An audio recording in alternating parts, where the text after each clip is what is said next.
Vous imaginez que j'allais mettre sur internet, je suis dans un temps de jeûne, envoyez-moi vos sujets de prière, pour que vous sentiez que je suis puissant. D'ailleurs même, ce n'est même pas normal, parce que la Bible, quand tu es en train de faire ça, il faut te cacher. Mais nous sommes à une époque, on est devenus tellement nombreux que chacun veut arriver à mystifier les autres pour que les fidèles viennent plus chez lui. On voit, on dit, on ne voit pas, on dit. Vu que les gens viennent nombreux. Oui, mais l'autre paquet, je suis allé prier là. Lui, voit les trucs. C'est pourquoi on blague depuis on voit sur toi si ça a changé quelque chose dans ta vie. Vous devez vous promener pour rien. À comment c'est quand on l'entend là, c'est que Dieu n'est pas là. Mais j'ai changé mon thème là. Non! Est-ce que vous savez que Dieu ne te prend même pas? Moi, j'ai parfois rendu ce témoignage ici où j'ai expliqué que j'ai dit à une soeur un jour là, va faire ton test de dépistage. Elle est sûre que moi elle prie pour elle. Elle est partie, elle était guérie. Sida. Donc on n'a pas prié, non, frère, non. Moi-même, je sais en âme et conscience que je n'ai jamais prié pour elle, je l'ai oublié.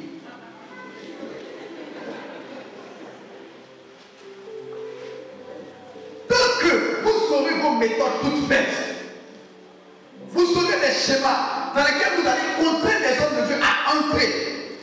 Tant que la mentalité africaine qui semble diriger aujourd'hui le peuple de Dieu va vous animer. Regardez Naaman comment il se déplace. Il a déjà pris ses cadeaux, tout ça là. Comment il va corrompre le voyant pour que le voyant voit? Amen. Mais permettez au prophète de travailler librement. Bon, même si ce n'est pas qu'à payer la somme, pourquoi? Oui, mais quand mon frère était malade, il n'est même pas venu. C'est ce que j'ai vu. Les soeurs de Lazare, Marthe et Marie, elles souffraient du syndrome de Naaman. Jean 11, verset 21. Mais si tu avais été là, j'ai dit qu'on allait t'appeler. Si tu n'étais pas resté à Béthanie, que tu étais venu, que tu avais couru, Lazare c'est ton ami. J'ai dit vraiment, tu n'as pas été bien. C'est à cause de toi que Lazare est mort. Si tu avais été là, c'est une accusation. C'est parce que tu as refusé de venir. On dit le monsieur des dieux. Quand on lui explique comment il doit procéder pour glorifier son nom dans ta vie. Pourtant, la Bible dit que c'est l'ancien des temps. Il est plus ancien que nous tous. Tant que vous aurez des méthodes déjà toutes faites de ce que Dieu peut faire, de comment Dieu peut agir, en d'autres termes, tant que vous serez des dieux adjoints, ou bien des vice-dieux, ou bien Dieu numéro 2, vous n'allez jamais recevoir la puissance de Dieu dans votre histoire. Non! C'est pourquoi Marie, elle, justement, elle ne souffrait pas du syndrome de Naaman, mais elle a posé une question pour en savoir un peu plus. Comment cela se fera-t-il? Même quand elle lui a dit l'homme du Très-Haut te couvrira, elle aurait pu dire, mais en principe, l'homme du Très-Haut va entrer en Joseph, et puis sous cette puissance, Joseph maintenant va venir vers moi, et puis ça va transporter l'enfant en mon sein.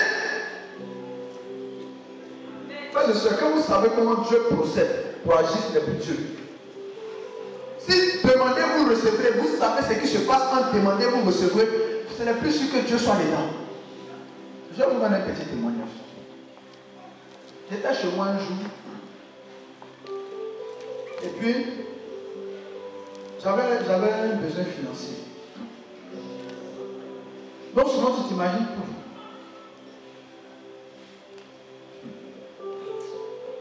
Je veux dire, s'il y a des gens parmi vous qui servent le Seigneur, ne vous laissez jamais blaguer par ceux qui font miroiter les choses. Il y a des gens qui nous arrivent nouvellement dans votre communauté. Vous avez l'impression qu'ils vont financer toute la communauté même. Non, ça va faire. Ça va faire. Il faut qu'on fasse ça. Quand tu dors matin, tu dis, et tel fidèle là, il ne faut pas le laisser s'échapper. J'ai dit, va te blaguer pour rien. Il y a une de mes amies, il y a une amie de longue date. Elle m'appelle, lui, elle veut me voir. J'ai dit, ok, bon, on se voit. J'ai prié Dieu, j'ai dit, Seigneur, manifeste-toi dans ma vie.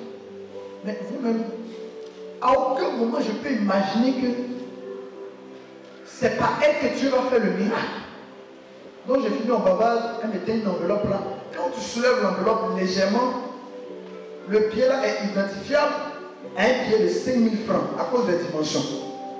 Toi, tu te dis, oh, vraiment, j'ai fait quoi ça là? Moi, je soulève l'enveloppe. Je sors du bureau de la dame.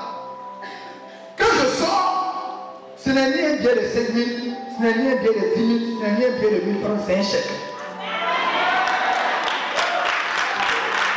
Et voilà un chèque qui a plus de 5 zéros derrière. Il ne faut pas y dire le nombre de zéros, vous allez me braquer ici. Mais vous imaginez, sur les 100, que je suis en train de faire les calculs. J'ai un de mes fils qui est bien là, je peux l'appeler pour prendre de ses nouvelles. Peut-être qu'en entendant le son de ma voix, Dieu va le toucher. Et puis quand Dieu va le toucher, lui aussi va venir me donner. Il allait me donner combien? Donc il y avait plus de 5 zéros derrière. Je ne vous dis pas le nombre de zéros qu'il avait derrière. Dites ce que vous voulez, ça c'est votre affaire. C'est dans mon compte. Alléluia! Les fois où j'ai vu Dieu agir, c'est les fois où je ne m'y attendais pas. Regardez l'attitude de Naaman. Mais il n'y a pas l'eau chez nous là-bas. Vous se lavez 7 fois ici. Le gars veut dire quoi? Que je suis sale. Il s'est tout imaginé, sauf ce que Dieu était sur le point de faire. Chrétien, quittez un peu la mentalité africaine où on a déjà tracé la voie par excellence par laquelle Dieu doit agir. Si vous avez compris ça, vous devenez des leaders. On va prendre 1 Roi chapitre 18. La 3e année d'Osée. La référence, pardon. 2 Rois 18, verset 1. La 3e année d'Osée. La 3e année d'Osée. Fils d'Éla, roi d'Israël. Oui. Régna Ézéchias. Fils d'Akaz, roi de Juda. Roi de Juda. Il avait 25 ans lorsqu'il devint roi. Il avait 25 ans lorsqu'il devint roi. Et il régna 29 ans à Jérusalem. Il régna 29 ans à Jérusalem. Sa mère s'appelait Abi. Oui. Fille de Zacharia. Allons-y. Il fit ce qui est droit aux yeux de Yahweh. Écoutez bien. Il fit ce qui est bon aux yeux de Yahweh. J'aime la suite. Selon tout ce qu'avait fait David son père. Selon tout ce qu'avait fait David son père. Ça c'est 1. Il fit disparaître les hauts lieux. 2. Il fit disparaître les hauts lieux. Les lieux de prière. Brisa les stèles. Les stèles. Coupa les archéras. Oui. Et mit en pièces le serpent d'airain. Que Moïse avait fait. Car les enfants d'Israël brûlaient jusqu'alors. Car jusqu'alors, les enfants d'Israël continuaient de faire des sacrifices devant le serpent de bronze. Il mit sa confiance dans Yahweh. Dieu d'Israël. Et il n'eut pas son semblable. Il n'eut pas son semblable. Parmi tous les rois de Juda. Qui vint après lui. Qui le précédait. Et même qui le précédait. Arrêtons-nous là. Vous, c'est Salomon seulement, vous connaissez, non? Lisez la Bible. Voilà un homme du nom d'Ézéchias. On dit qu'il n'y a pas eu un roi semblable à lui en Juda avant lui et après lui. Pourquoi? Parce que quand il a accédé au trône, l'une des premières choses qu'il a trouvé à faire, c'est d'abord de suivre David son père, ça c'est clair. Deuxième chose, il a détruit les hauts lieux, les lieux de sacrifice. Et la troisième chose, il a brisé le serpent de bronze. Le serpent de bronze c'était quoi? Les gens, le peuple d'Israël avait péché dans le désert. Et Dieu avait demandé qu'on fasse un serpent de bronze. Donc c'est Dieu lui qui avait dit. Et tous ceux qui étaient piqués, lorsqu'ils regardaient le serpent de bronze, étaient guéris. Quand lui, Ézéchias, il arrive, l'une des premières choses qu'il doit faire, c'est de briser le serpent de bronze. C'était notre panacée ici. C'est ce qui nous soignait. C'est l'une des choses qui ont participé à son élévation. J'ai envie de dire, brise ton serpent de bronze. Les méthodes déjà toutes tracées d'opération de Dieu. Et c'est l'une des choses, moi je l'ai dit un jour sur une parole, j'ai dit c'est ce qui tue le renouveau, c'est ce qui a tué le renouveau charismatique. Moi je suis fils du renouveau charismatique, mais ce qu'il dit là, c'est pas méchant. Il y a quelqu'un qui a mal compris, dit il insulte le renouveau, il dit tu n'as rien compris. Nous on appelle renouveau, on est renouveau nous là. Mais dès l'instant où vous pensez qu'il y a des méthodes, la prière doit commencer par Dieu le Père, Dieu le Fils, Dieu l'Esprit Saint, et puis un moment il faut garder le silence, c'est là que Dieu va parler. Si dès la première minute Dieu veut parler là, il fait comment? Même au niveau du chapelet de départ là, Dieu peut vouloir parler là. Le père t'a dit qu'il venait au stade de Boaké là, je me rappelle très bien. Le monsieur en train seulement les parties comme ça, c'est des marcher. Et si on avait dit au paradis, non, ne bougez pas, attendez. Quand le père t'a dit c'est là, quand il va dire levez-vous maintenant, c'est là que vous allez vous lever. Mais après le paradis, il serait resté paradis. Quand vous maîtrisez trop Dieu, quand vous êtes sûr de ce que vous, de comment est-ce que Dieu doit faire, des procédés préétablis pour voir la gloire de Dieu, il y a un problème. Vous souffrez du syndrome de Naaman. Le doyen de la faculté des malades au bord de la piscine de Bethesda, en Jean chapitre 5, il était là depuis 38 ans. Il connaissait l'histoire de la piscine. Mais le vrai problème de ce homme, c'est qu'il souffrait du syndrome de Naaman. Jésus est venu me faire guérir. On lui parlait, il dit oui, je vais guérir. Il a commencé à raconter sa vie. Tu sais, Seigneur, ici là, bon, il y a le petit frère de Série, quand il venait là. Nous on était là, hein, mais il a eu la chance. Il y a quelqu'un qui l'a soulevé, qui l'a jeté dans l'eau. Et puis tu vois, en principe, quand l'ange vient, le premier à tomber dans l'eau, c'est lui qui doit guérir. Jésus dit, mon ami, tu n'es pas fatigué d'être ici. C'est toi qui vas expliquer comment Dieu fait. Mais vous remarquerez que ce jour-là, aucun ange n'est descendu, mais un paralytique s'est levé de la piscine. Si j'entends Amen, je continue. Il souffrait du syndrome de Naaman.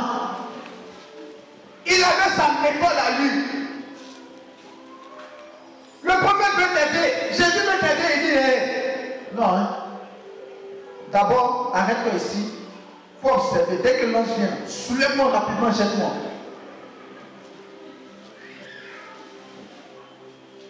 Quand vous prenez Marc chapitre 5, Jésus a guéri 2 personnes. La femme qui souffrait de perte de sang et puis la fille qui avait 12 ans. Vous allez voir que Dieu est passé dans la vie de cette femme qui souffrait de perte de sang parce qu'elle a cru tout possible. Le monsieur lui voulait que Jésus aille imposer les mains à sa fille. Est-ce que tu sais que sans même t'avoir vu, sans même t'avoir rencontré, Dieu peut utiliser son serviteur pour bénir ta vie? Est-ce que tu le sais? Est-ce que tu sais qu'une simple lettre écrite par un homme de Dieu peut ouvrir les portes du miracle dans ton histoire? Est-ce que tu sais? Moi j'ai vu plusieurs fois plein d'auditeurs de Radio Espoir qui m'appellent, qui me donnent des témoignages que je n'ai jamais vu. Cancer, je ne sais même pas, femme stérile, là même, ils sont enceintes là-bas, jusqu'à ils sont enceintes, sans même être passé par une imposition des mains. Parce que tu dois agir une imposition des mains. Mais si imposition des mains, que pendant qu'il t'impose des mains, sa main ne trempe pas sur ta tête, tu n'es pas sûr. Et là encore, si sa main trempe, s'il n'a pas dit qu'il a vu quelque chose, tu n'es pas sûr. S'il n'a pas dit, c'est ce qui nous fatigue. Et c'est ce qui fait que parfois, il y a plein d'hommes de Dieu, désolé, mais il y a plein d'hommes de Dieu qui vendent le faux. On a besoin de voir maintenant sur vous. C'est ta maman qui te mange là. Tu as un père. Tu n'as pas un nom qui n'a pas honte sur la terre. Ta mère est là? Elle est là. Et puis on commence à te dire, vraiment, les vieilles femmes là. Il ne te dit pas clairement, mais toi-même tu te dis que ta maman est une sorcière. Et comme il ne t'a pas dit clairement, tu dis, il ne m'a pas dit, mais moi il savait. Et du coup, tu dors, tu commences à rêver, tu vois ta maman venir te taper un rêve. Mais c'est comme je ne le savais pas. C'est comme je ne le savais pas, c'est que quand tu penses à quelque chose, tu rêves à ça aussi. Toutes vos petites filles ménagères, elles sont devenues toutes sorcières, n'est-ce pas? Toutes vos nounous là, à la maison sont sorcières. Quand vous les obligez, un matin, elles avouent. Ils s'en laissent se confesser. Elle me dit qu'elle est sorcière. Elle me met la reconnaître. Mais si tu passes ton temps à dire à la petite fille qu'elle est sorcière, un matin, pour gagner ton amitié, maman, je vais aller à l'église maintenant. Ils n'ont pas me délivrer, je suis sorcière. Pour gagner ton amitié, elle fait ça, tu as vu? C'est elle qui bloquait tout dans ma maison. Mais tu n'as pas remarqué que depuis même qu'elle s'est confessée, puis tu l'as délivré, tes problèmes sont là encore. Ah, c'était pas elle. Souvent, on va chercher des méthodes toutes faites. Parfois, je suis impressionné, quoi. Je dis, Parfois, certains enfants me disent, oui, il y a tel gars, les parents qui est bien, il faut aller le voir. Faut partir. Bien là, ça dit quoi? Qu'il appelle les gens, il y en a visite. C'est pas ça. Qu'il passe tout son temps à venir te voir. Non, vraiment, on sent qu'il est inspiré. Hein. Ça veut dire quoi? Qu'il fait ce que tu veux qu'il fasse. Une fille m'a regardé un jour, elle m'a dit, tu sais, moi je pense qu'en principe, non mais en principe, un père spirituel, donc elle a peine d'expliquer comment il peut être son papa. C'est pas avec ma maman. Elle a peine de donner la formation sur comment, en principe, un père spirituel, tu vois, par exemple, là où je suis venu à ta prière, tu ne m'as pas demandé d'être chantre. Mais le frère à qui tu m'as confié, il m'a appelé plus tard pour que je devienne chantre de son ministère. Il dit, ah bon? Mais lui, il n'est pas converti, puis toi, tu es bête aussi, tu le suis. Non, mais je vois rien de mal à ça, c'est l'œuvre de Dieu. Il dit, pardon, vous devez me suivre, c'est bon comme ça.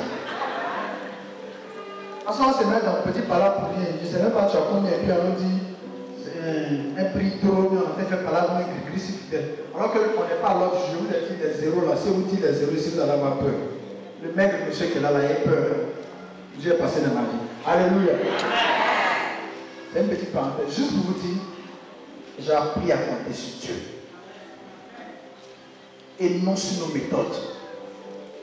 Et non sur nos manières de fonctionner.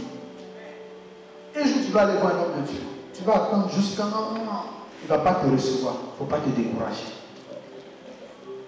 Tu vas arriver. Tu vas lui expliquer en détail et lui démontrer qu'effectivement, c'est les sorciers. Il va quelque part à peine 2 minutes, il va couper, il va dire c'est bon.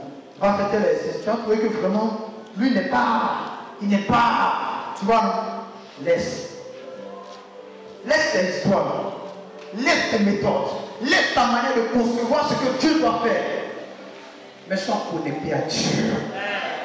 Sois attaché au Dieu pour lequel tu fais le déplacement.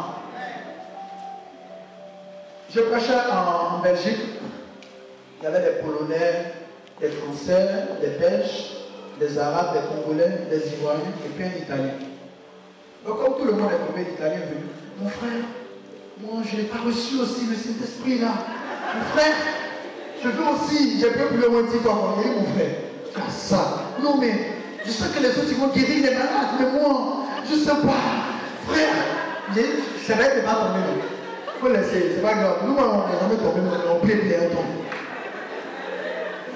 Donc il a insisté pendant la prière, au moins 10 fois comme ça. Il dit, mais regarde-toi. Elle est tombée là, lui aussi il est tombé. Et moi, mon frère, je veux le don du Saint-Esprit, le pouvoir. Il souffre du syndrome de Naaman.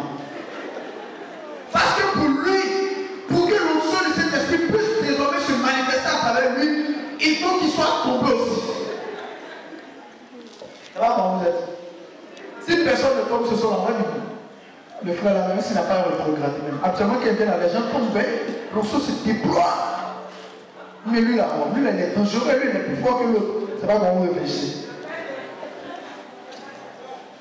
Notre vieux père Clément Coubert, il ne faut pas tomber beaucoup les gens, mais témoignages de guérison. Wow.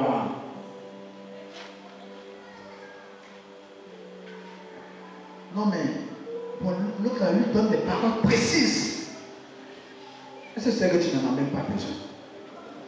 Tu as juste besoin de croire en Dieu. Ils ne sont pas de finir. Tu as juste besoin d'être convaincu que Dieu est fidèle. Tu as juste besoin d'honorer les prescriptions de l'homme de Dieu. C'est qui te dit de faire là, même si tu as l'impression que ce n'est pas puissant, même si tu as l'impression que ce n'est pas fort pour faire.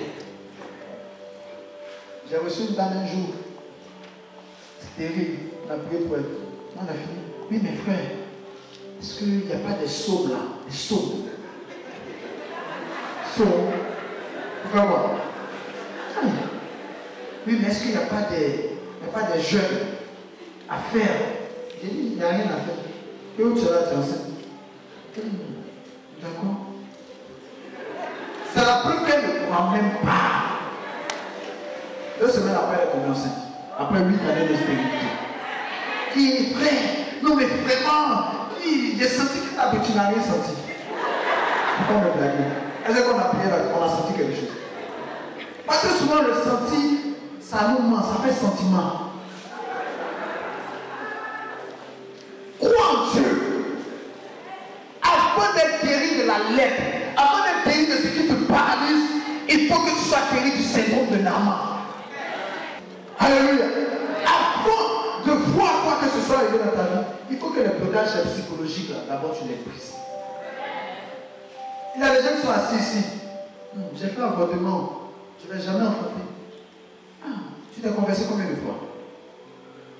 Mais jusqu'à présent, tu es bloqué encore dans la tête. Tu souffres du syndrome de Naaman.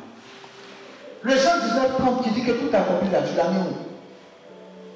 Non, ben ça là, il faut d'abord passer par une période de 40 jours. Ça c'est pour ceux qui sont vraiment consacrés. Ça c'est pour ceux qui ont atteint un niveau dans l'option. Vous savez que les dons spirituels n'ont rien à voir avec votre état de sainteté même. Arrêtez d'avoir notre mentalité africaine, il faut qu'on puisse s'en défaire. La mentalité selon laquelle on va venir danser autour de toi, après verser la poudre, verser la liqueur, puis ça. Parce qu'on a quitté la forêt sacrée des féticheurs, on est arrivé à l'église avec notre même mentalité. Comme vous dites qu'on est sorti de l'Égypte, mais l'Égypte n'est pas sortie de nous. Parce que les habitudes de l'Égypte sont restées en nous. J'ai fini. C'est ça. Je veux aujourd'hui, frère, je veux vous éduquer à être des hommes et des femmes de foi. Des hommes et des femmes matures. Des gens qui sont convaincus que Dieu est vivant.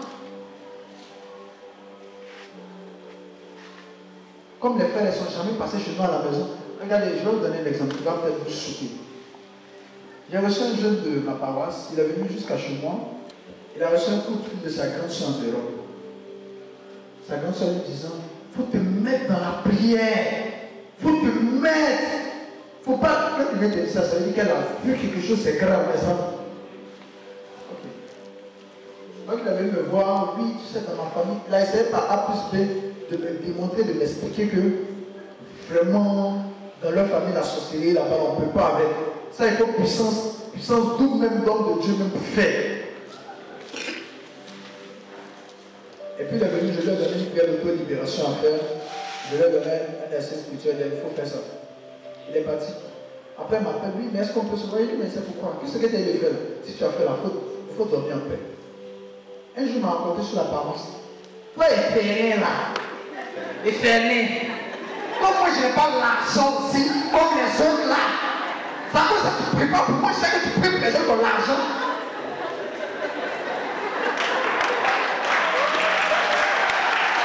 Le Seigneur des gens étaient guéris. J'ai prêché un message comme ça à une soeur en Italie. Le lendemain, l'état à l'hôpital, elle m'appelle.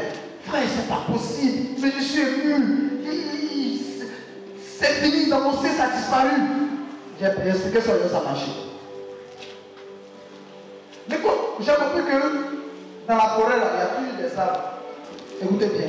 Il y a des arbres qui grandissent. Il y a des arbres, quel que soit l'eau que vous allez faire ça là, ils vont rester toujours petits. En tout cas, je prie que tu ne sois pas comme ça. Je lui ai enseigné comment faire. Moi-même, Lucrèce, ici devant vous, je me suis imposé les mains, j'ai chassé la maladie, ça a été ma vie. J'en souffrais depuis plus de 14 ans. Ce que j'ai expliqué au frère là, ce n'était pas méchant. Et ça, par exemple, il est capable d'aller s'asseoir sur la parole pour dire, il fait rien, il fait rien. C'est chez les gens qui ont l'argent, seulement ils vont, j'ai les preuves. Oh, voilà la vraie histoire. Je l'ai reçu. Quand il a fini de le gérer là, après ça, il lui a dit non, c'est que si je continue de prier pour toi. Il dit non. Lui là, il souffre même. Le syndrome de Naaman est dans son corps, mais puis sur sa tête, même sur ses pieds. Même. Et parfois, les gens récupèrent les histoires comme ça. Oui, lui, il paraît qu'il vit. Lui, c'est chez les boss, seulement il va dire oh, le vrai point, c'est parce que je lui ai pas imposé les mains. Comme Naaman a dit, je n'ai pas posé la main sur la partie malade là. Frères et sœurs, si vous ne guérissez pas du syndrome de Naaman, votre lèpre restera toujours. La lèpre, ça peut être tes finances, ça peut être ta vie sentimentale, ça peut être ta profession, ça peut être à tous les niveaux. Mais il faut réussir à briser ces barrières de nos méthodes. Où on pense que Dieu est dans ce qu'on pense, où on pense que Dieu réagit comme nous les hommes, où on pense que Dieu est d'abord dans ce qu'on pense être Dieu, alors que Dieu nous demande la simplicité. Je vais finir en vous disant ceci. Toutes les fois j'ai vu Dieu guérir de manière extraordinaire. C'est les fois où je ne me suis pas concentré et transpiré pour prier. Vous suivez? Les fois où on a fait des petites prières banales, comme si on s'amusait. C'est là qu'il y a vu Dieu guérir bien. C'est tout à l'heure, on prie pour toi, oui, Seigneur, libère-le, sois guéri au nom de Jésus, va en paix, va dire. C'est l'autre là, l'autre là. L'autre là, je sens que l'esprit travaille avec lui. Que tu bouges la main comme ça, l'esprit travaille. Ça va être un principe de l'état agité. Si quelqu'un a beaucoup agité en priant, on va faire attention. Peut-être que lui-même avait des différences, comme toi. Donc, vous avez besoin d'aide. Que Dieu vous bénisse, qu'on a compris.